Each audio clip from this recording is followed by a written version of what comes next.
স্বপ্ন পূরণই জীবনের প্রধান লক্ষ্য নয়, তাই বলে স্বপ্নকে ত্যাগ করে নয়, বরং তাকে সঙ্গে নিয়ে চলো।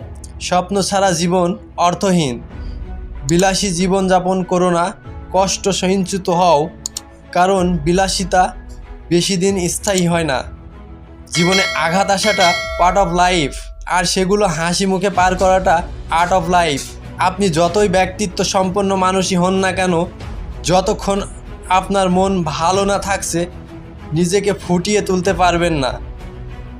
নিন্দা করতে গেলে বাইরে থেকে করা যায়, কিন্তু বিচার করতে গেলে ভিতরে প্রবেশ করতে হয়। আপনি বিশ্বের সবচেয়ে সুন্দর জায়গাটি ডিজাইন করতে পারেন, তৈরি করতে পারেন এবং সাজাতে পারেন, তবে স্বপ্নকে বাস্তবে রূপ দিতে গেলে আপনাকে কঠোর পরিশ্রমের মধ্য দিয়ে যেতে হবে। জীবনে হার মেনে নেওয়া আমাদের জীবনের সবচেয়ে বড় দুর্বলতা। সফল হওয়ার সবচেয়ে ভালো উপায় হলো